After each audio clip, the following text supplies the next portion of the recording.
Beloved brothers, sisters, and friends, greetings to all of you in the sweet name of our Lord Jesus Christ.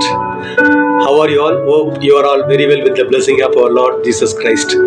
பிரியமானவர்களே, இயேசு கிறிஸ்துவின் இணையற்ற நாமத்தில் நான் உங்களை வாழ்த்துகிறேன். எப்படி இருக்கீங்க? சௌக்கியமா இருக்கீங்களா? நீங்கள் நல்லா இருக்கணும். ஏனென்றால் நீங்கள் எல்லாம் கடவுளுடைய பிள்ளைகள்.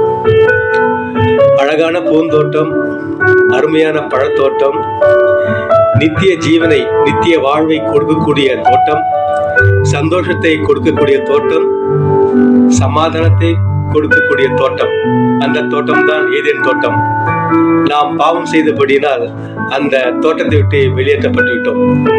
மறுபடியும் நாம் அந்த தோட்டத்துக்குள் செல்ல வேண்டும் என்று சொன்னால் மனுஷனை நம்பதை விட்டுவிட்டு கர்த்தரை நம்ப வேண்டும், கர்த்தருடைய வார்த்தைகளை நம்ப வேண்டும். ஏனென்றால் வேதம் சொல்லுகிறது, let me read the word of God written in the book of Psalm chapter 118 verses 8. சங்கீதம் 118 8ஆம் வசனம். மனுஷனை நம்புவதை பார்க்கிலும் கர்த்தர் பேரில் பற்றுதலாய் இருப்பதே நலம். It is better to trust in the Lord than they depend on people. கிறிஸ்துவின் பிரியமானவர்களே, கடவுளுடைய வார்த்தையாகிய விதைகளாக நாம் இருக்க வேண்டும். மற்றவர்களையும் விதையாக மாற்றப்பட வேண்டும். அப்படி விதையாக மாற்றினால் கர்த்தருடைய வார்த்தையை மற்றவர்களுக்கு எடுத்துச் சொல்லும் போது அதனால் அவமானம் வரலாம், துன்பம் வரலாம். எது வந்தாலும் சகிக்கக்கூடிய தன்மைகளாக இருக்க வேண்டும். கர்த்தருக்காக, இயேசு கிறிஸ்துவாக நாம் உயிரை விடக்கூட நாம் தயாராக இருக்க வேண்டும். ஏனென்றால் நாம் ரட்சிக்கப்பட்டோம், மற்றவர்களையும் ரட்சிக்கப்பட வைப்போம். வெளிப்படுத்தும் விசேஷம் 7:9 கூறுகிறது. அதே போலவே எப்படி என்றால், திரளான ஜனங்கூட்டுகள் ஒரே இடத்தில் வருவார்கள், பற்பல ஜாதிகளை ஒன்று கூடுவார்கள், கணக்கில் அடங்காத கூட்டங்களாக இருக்கும், பல பாஷைகளை பேசுவார்கள்.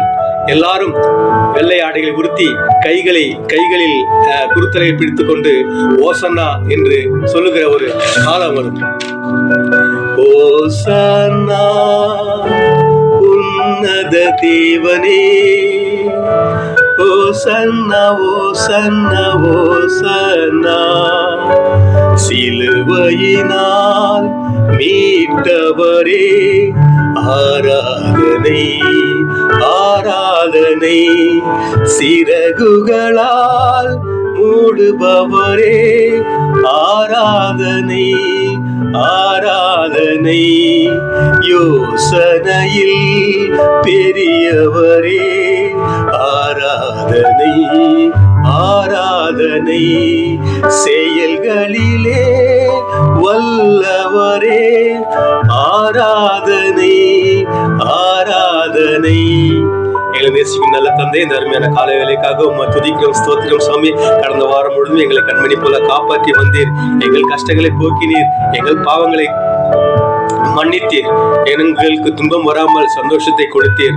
எங்கள் தேவைகளை அறிந்து எல்லாவற்றையும் நீர் கொடுத்தீர். உமது கிருபையினாலும் இரக்கத்தினாலும் எங்களை வழிநடத்தி ஒருவருக்காக உமக்கு நன்றி செலுத்துகிறோம். ஸ்தோத்திரம் அப்பா. இறைவன் இயேசு மூலம் ஜெபிக்கிறோம் நல்ல பிதாவே. ஆமேன் ஆமேன்.